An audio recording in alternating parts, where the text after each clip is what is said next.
decided to write a poem a day in 2019. I figured, why am I trying to start doing that? Which means half the time I'm like, well, is there a holiday or something that I can write about? Or anything, so I'm like, all right, I've got a challenge for today. But today I thought I would share with you, I'm just randomly picking up pieces, poems that I don't have from book. Years ago, John came up with this word. If you can be attracted to somebody's pheromones, maybe you can be attracted to my meme, is my idea, is my word. So pheromemes became the title for poetry books. I released 2 of them in 2017 of things written in Austin, and this might be the last one, because I don't know how many pheromemes books I can do. But I got tired of having my mug on it, so I figured I'd take my kindergarten class, school class picture for the cover for it. But I'm just going to share 3 from here, I guess. We'll see how this goes. I have, this will be fun. This first one, and that's the nice thing about doing a book. If you've got something with really long lines, you just set sideways. Yeah. Okay, so I'm going to read to you a poem that is sideways in this book. The other nifty thing about this is if I do things, he's looking at it, if I have things and I have short poems that can be released on Instagram and all those things, I will release that photo as well. That is in with it. And it's in a larger typeface for, you know, if you're in a really dark bar or something and want people to read, you still can. I don't know. This poem, these don't have pictures. This first one is called Queuing in Line and Shaping Your Life. Without college education, men created companies that changed the modern world. Women have made Nobel Prize-winning scientific discoveries and innovation, even without a college education, back when they weren't even allowed to learn. Of course, going to school can really help you get your foot in the door, but some, in lieu of queuing in line and waiting for their chance to make a difference, they look for a way to subvert the system to get ahead on their own terms. So remember, when you see those who seem like misfits as you're growing up, or even when you're already an adult, don't you dare discount them as nothing. Behind closed doors, they may be the ones shaping the events of your world and your life. I'm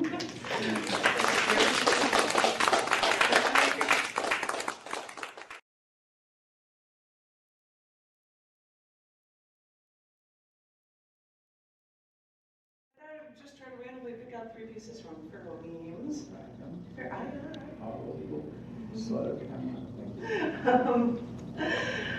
I will see how long. This first one is called Volumes of Philosophical Masterpieces. After I gained my master's in philosophy, I knew that to really understand the masters, I should study them in their original languages. From Aristotle and Plato, I found Greek volumes. From Kant and Nietzsche, I found German volumes. From Buddha, I found India's Gahari volumes. And Confucius, I found Chinese volumes. I would say my sorting for the ancient Christian and Muslim texts in Aramaic and ancient Jewish texts in Hebrew or Hindi texts in Sanskrit until I mastered my first volumes. So these Chinese volumes stared at me defiantly as I opened books to see pages of beautiful characters I could not comprehend. Right now, India has 23 official languages, and all of which are elusive to me as Chinese. And not even thinking about Japanese or Korean, I decided to hold off on anything Latin. I turned to my Greek volumes, and as they say, it's all Greek to me. but it was fun to start to guess at least the pronunciation of words with Roman letters. These letters drawing pictures for me I could only artistically try to understand. Am I restrained by how some British fool interpreted words into English which no one argues with to get the real meaning of philosophy? I don't know. Maybe I'll put these ancient volumes back on their shelves and decide to learn philosophy by seeing what it truly means to me. That order seems tall enough even for the great minds to believe.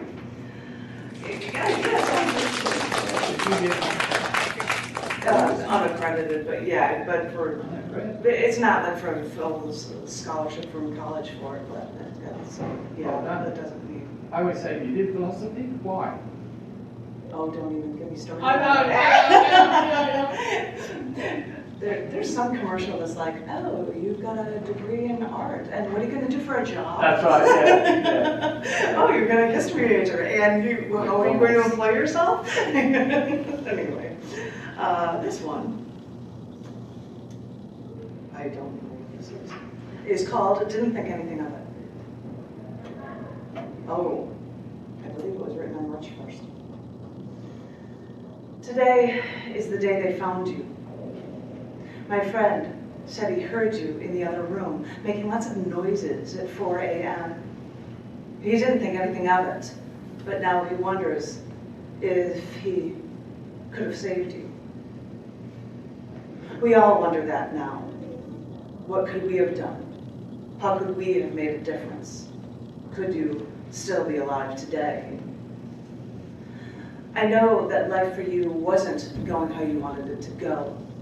You couldn't have the girl you loved. After being fired, you were left unemployed. You were a Red Wings man in a Blackhawks territory. But what were we supposed to do when we didn't know our transplant needed us? You never showed weakness or reached out your hand. You never showed us that you were internally falling apart, and none of us knew how to decipher the code of your illness to step in and stop your destruction, because we would have if we only knew how.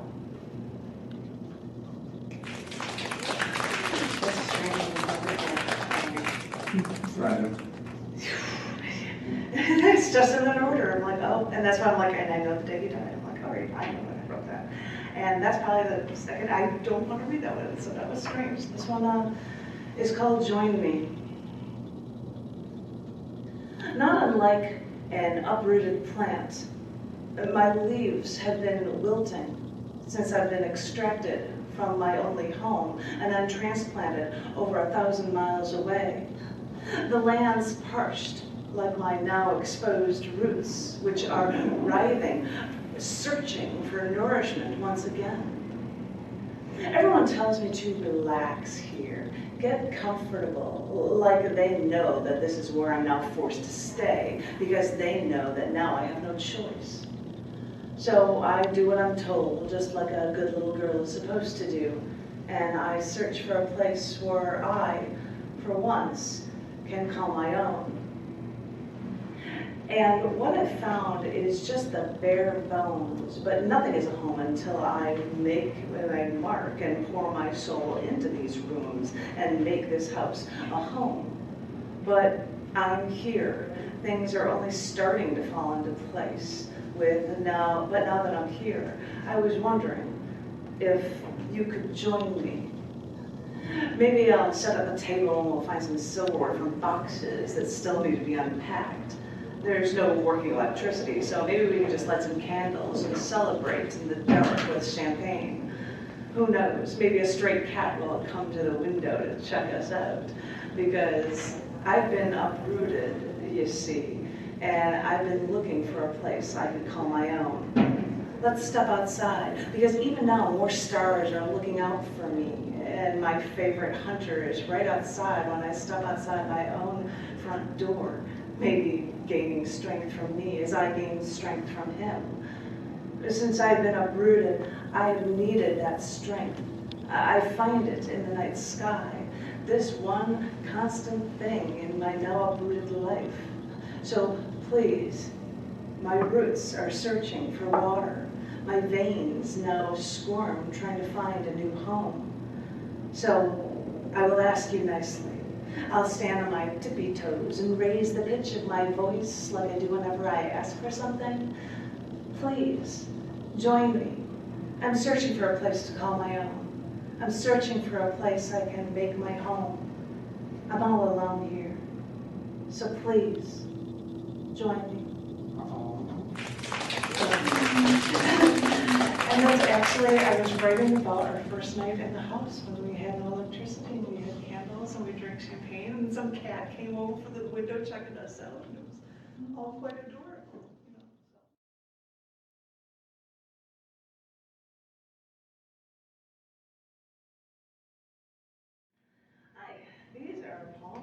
but a few I'm sure I've never read before, so I don't know how this is gonna go. Good. Let's Yeah. see. This one is another dreams poem I'm going to share.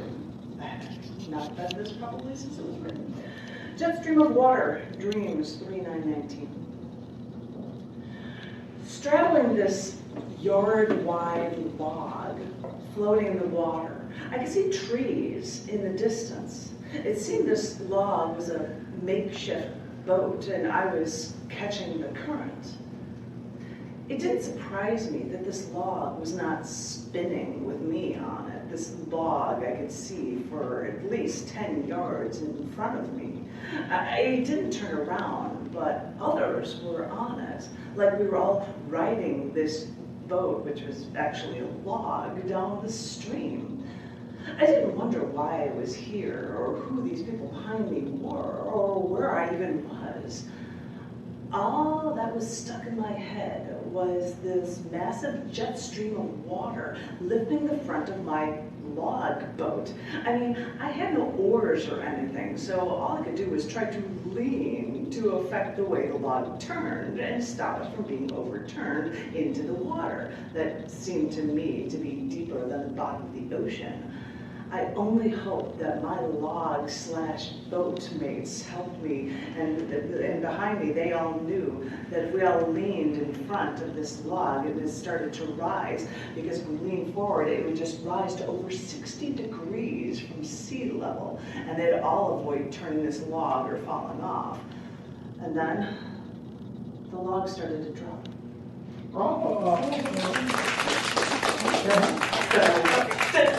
That was it. That was it. That's from watching too many Ren and Stimpy. Pardon me. Watching too many Ren and Stimpies. That's where that dream It's comes from. log, it's log, it's big, it's heavy, it's wood. Sorry. Cartoon from a show. And They what had a is commercial log? for log.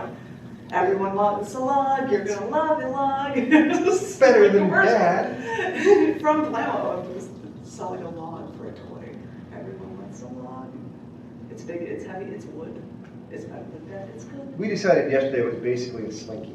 It's like a slinky Okay. commercial You know, out of log from Ren and Stimpy's. Whoa. Never mind. Slinky made of log? No. Good. Just saying that this goofy commercial was like as simple as something like a slinky. It was. Because anybody that had a slinky and tried to send it down the stairs knows it goes down like 3 stairs, 4 stairs, and then it And turns, then it rolls just on turns its on sides, and then rolls on its It sides. doesn't work. Oh my God! And then we laughed. And then we laughed our butts off having this discussion that in the back cover, I have a picture of me as a 6-year-old getting a slinky. Oh. It's like, yay! I got a slinky for Christmas. This is a little picture. Anyway, but that's enough about that, because this has nothing to do with that. I'm sorry. This has absolutely nothing to do with that. This poem is called Understanding Terrorism's Interior. Too many times these days do we see terrorism and not understand it. Recently, we see Al-Qaeda attacks, and what we don't understand, we assume the Islamists are envious of our wealth, because we only pay attention to what is right in front of us. And we don't realize that our own government is more than happy to fight communism by giving the Mujahideen Islamic fighters more and more weapons to fight the Russians.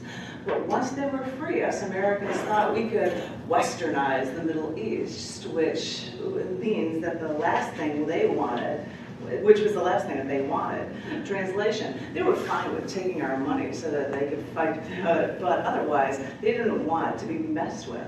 And boy, high and mighty us, we gave them some money because boy, did we want metal. Did that mean we deserved the terrorist attacks in '93 and '01 and all the mini attacks since in between? Probably not, but when you're really trying to make a point, sometimes most radical and absurd is in some people's minds the only way to go. Sometimes the prejudice some people face seems to be too overpowering to believe or even comprehend. It still boggles the mind to think that people exist who truly believe their race is all that matters. Their race, really. And if that's not enough they can also hate some religions and use that ever so seductive violence to murder to get their point across. The scary thing is that this terrorism flourished in the United States in 3 different rounds from one group. The Ku Klux Klan gave white men the feeling that they were doing more than merely preserving the only thing they ever thought was good, when in actuality it was just isolating them from anything interesting or different in the world. When their solution to their isolationism was beyond changing laws to making sure certain people weren't welcome, this narrow vision reduced them to killing innocent people, to thinking that hanging them in a tree helped their message.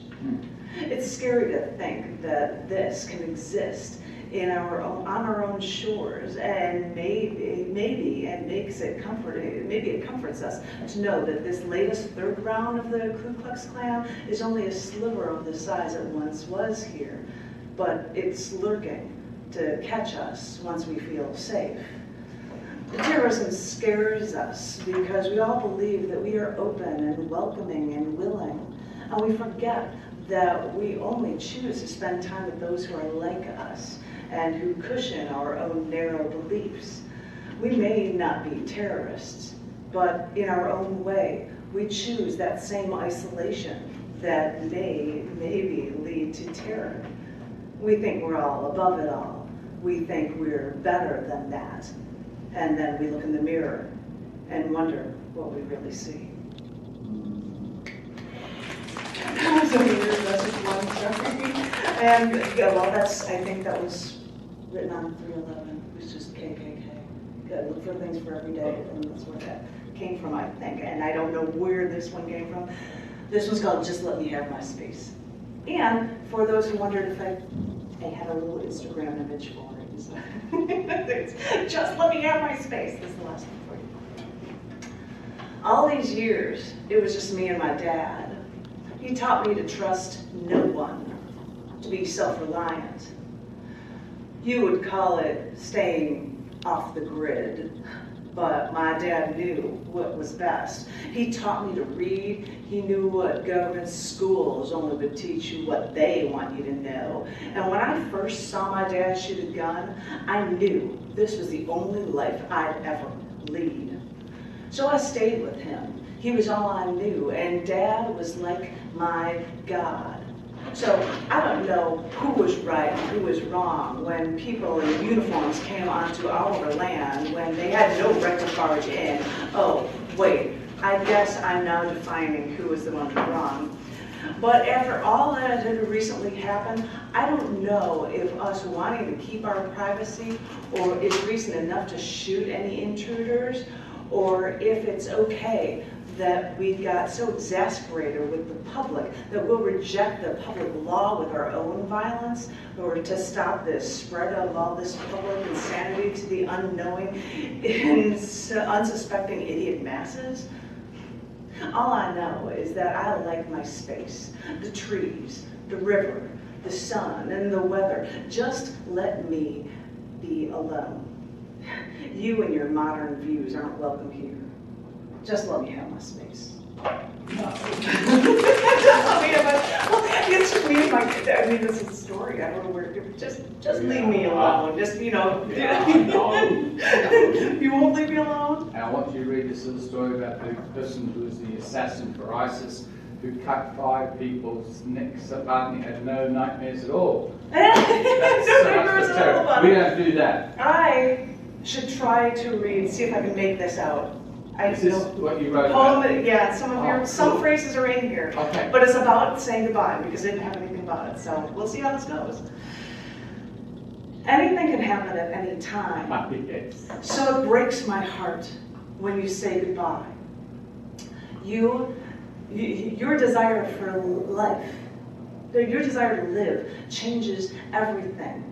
Because your beauty and grace, like a gazelle, is something I never wish to say goodbye to.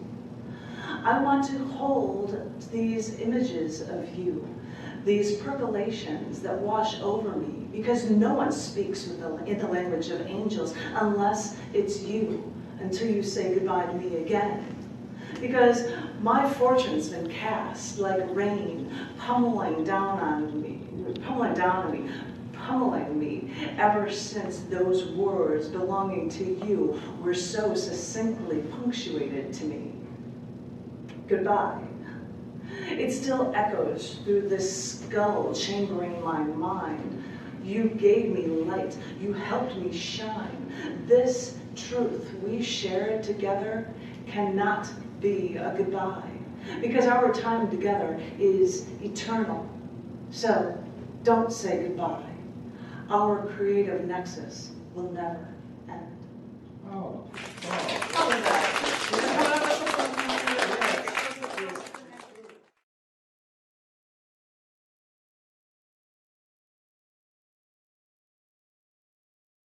I wanted to sing up only because I'm going to read to you a stack of new Twitter, there might be 6 to 8 of them, but they're all short. And we've got, I'm just leaving it there. So it's display. I have no idea, John, I have no idea how that one is doing. So I just thought I'd ask you. I'm just looking at what I've got online, and I just have 2 that I wrote this week, and I'm going to share them with you. This is element number 48, CD, cadmium and cancer. And you know the terminal disease. There's more poisonous cadmium in our food, but more cadmium is absorbed inhaling cigarettes. Vaping even releases cadmium into the air for everyone to breathe. Wow. If studies like cadmium and cancer, reverse osmosis, drinking lots of water, may remove some cadmium before it's too late. They're all Twitter like really sure was, you know, like turn it off. This room, all right, now, but then it just scrolls back and I've got to start between cadmium. Where was I? Cadmium and cancer. Well, you know, this one is indium trying to get through. We live on smartphones and watch movies, share pics, send texts, and swipe on our little screens. When I finally realize that you are just on the other side of my screen, I panic.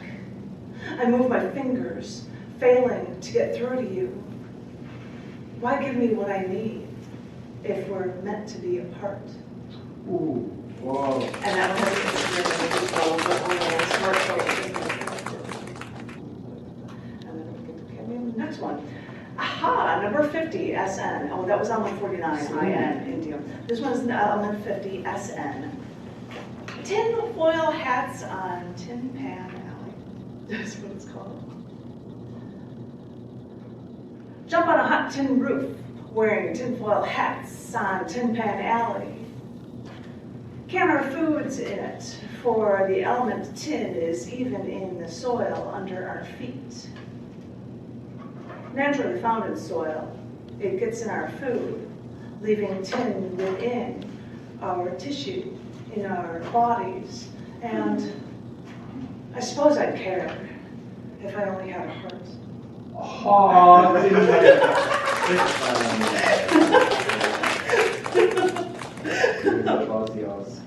This one is element 51, SB. Which element is that? Antimony. Sordid and violent. Ancient Greeks used this as a remedy. Egyptians smeared it on their eyes as kohl mascara. Al-Qaeda chemists called this black powder al-kohl. Whoa. Swiss alchemists distilled it into al-kohl vini wine. This medicine may have led to Mozart's death. What a sordid and violent history. Yeah. It's crazy. Things that were useful back in history, people had to work their butts off to come up with. Somebody used a fake name and wrote a book about all the wonderful things about antimony for medicinal purposes. I couldn't fit into a tweet. Sorry. This one is number 52. This is TV, tellurium so high in the sky. Electricity is in the air, seeping from those tellurium-coated wires so far apart, so high in the sky. Protect us feeble humans from electricity rushing together in attraction, then violently rushing apart. You spare us anguish of conductivity, pushing apart in that high charge game.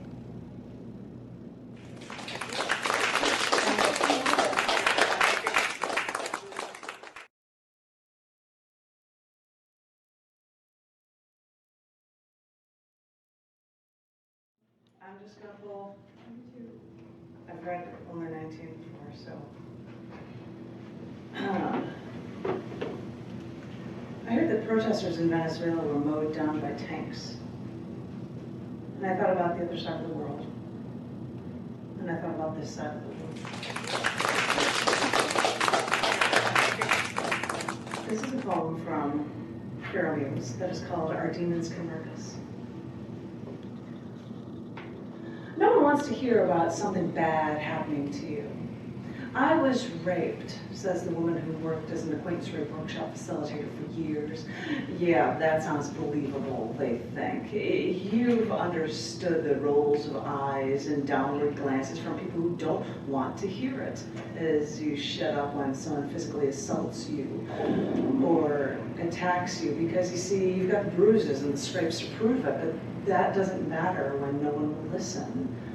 So you carry these attacks with you. You carry it all, the rapes and the beatings and all of the violence, like it's a crutch to hold, to help you when you need something to lean on. All I've noticed about you is that you seem to lean a lot on that crutch of yours. And that it's now something that you feel that you need to survive. Isn't it funny how our demons can murk us? Is all I think now. Isn't it funny how we seem to need our demons? They become a part of us now, and we can't let them go. I look at what happened and I think, isn't that funny? I mean, that's the only thing. Well, maybe I should, just to do a couple of, I'll do 2 poems and I'll end with only 19 to make it a happy ending. Well, these are all good. This is a short one called Bolt of Lightning, and yes, it has an Instagram image for it. You crept upon me with the sound of silence. You speed away as fast as a bolt of lightning. Now you intoxicate me with all your essence. Let me hold your strength and never let go. That's him? No, that's my electric car that I just bought. That's about a car. No, I wrote it. I'll give you for assault and battery. This is why I've got a picture of me inside the car with the Instagram image. Because it's so true. In fact, John was going to drive out of the driveway, and I'm walking the driveway. I'm like, I wonder when he's going to get moving. And I look and it's already in the driveway. It's that quiet on the car. I'm like, oh my God, I didn't realize that it was actually running and moving. It's crazy. But I thought I'd do this short little thing that it doesn't sound like it's about a car, but it is. This one, right next to it on the page, is called Unchecked Electricity. There's a certain electricity in the air. You can hear it crackle from the power lines overhead. I've felt it course through me ever since you've come near me. You can feel the torque after I start my engine and press my pedal all the way down. Doesn't have to be a lot. You can feel that charge between us. It's electric. It's almost something we can't control. But this is physics, so beware when we are left to our basic devices. And so, after you let it go, see what burns down after stopping the obstruction between us. This is what they get for letting our passions go unchecked. Buildings burn, cities collapse, empires are electric. So go ahead, look at what we've destroyed, but see what we can build. Yeah, good luck.